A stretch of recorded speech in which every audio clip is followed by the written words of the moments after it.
فاسألوا أهل الذكر إن كنتم لا تعلمون بالبينات والزبر। মাহফুজ রানা চতুর্থ প্রশ্নটি পাঠিয়েছেন, বলেছেন বেনামাজির উত্তরাধিকার মুসলিম এবং নামাজি ছেলে পাবে কি? আমার পিতা বেনামাজি, শুধু ঈদের নামাজ পড়ে, আমি কি তাহলে তার উত্তরাধিকার পাব?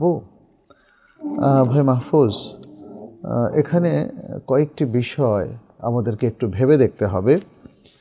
প্রথম হচ্ছে, বেনামাজি তিনি কোন ধরনের বেনামাজি?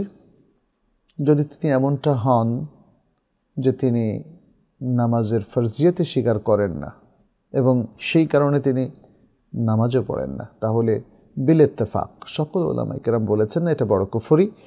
ফলে এই বড় কুফরির কারণে তার সন্তানদের সাথে তার দিনী সম্পর্ক থাকবে না এবং উত্তরাধিকার সম্পর্ক এখানে থাকবে না।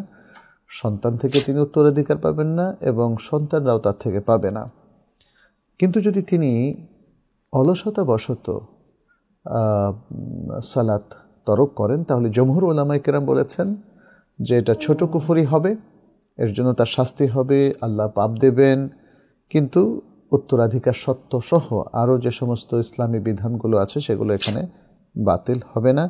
যদিও আরেক দল উলামায়ে কেরাম যেমন ইমাম আহমদ ইবনে হাম্বল সহ আরও অনেকে বলেছেন, যদি কেউ কন্টিনিউয়াসলি সালাত তরক করে, ফরজ সালাহ, চাই সেটা অলসতাবশত হোক বা যে কোনো কারণে হোক, তাহলে এটা বড় কুফরি হয়ে যাবে।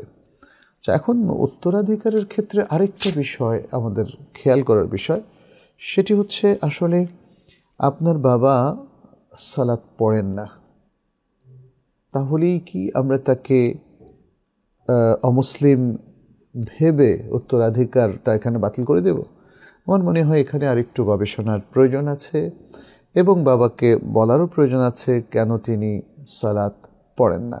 এখানে হুজ্জত কায়েমের একটা বিষয় আছে, যে কোনো মুসলিম তিনি যদি তার ইসলামী দ্বীনি ব্যবস্থাকে ধরে রাখেন, তারপর কিছু অলসতাবশত ত্রুটি করেন, তাহলে সে ব্যক্তি অবশ্যই ওই ব্যক্তির মতো নয় যে ইসলামী জীবন ব্যবস্থায় বিশ্বাসী নয়, সালাত, সওম, হজ, জাকাত কোনোটাকে সে বিশ্বাস করে না।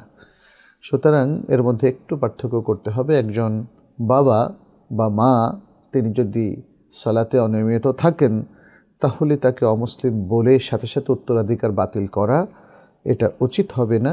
পুরো প্রক্রিয়াটা একটা ব্যবস্থাপনার এবং কাউন্সিলিংয়ের অধীনে এটাকে নিয়ে চিন্তা ভাবনা গবেষণা করে ধীরস্থিরভাবে সিদ্ধান্ত নেওয়া এবং বিশেষ করে শরীয়ত এক্সপার্টদের সাথে বাবা মায়ের এই পুরো বিষয়টা সরাসরি ফিজিক্যালি আলাপ আলোচনার মধ্য দিয়ে আপনি চূড়ান্ত সিদ্ধান্তটা নেবেন।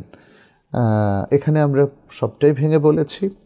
এখান থেকে আপনি একটা বুঝ নিয়ে নিজের মতো আমল না করাটাই উত্তম বলে আমি মনে করি, বরং আপনি সরাসরি স্কলারদের সাথে বসে এর সমাধানটা করবেন।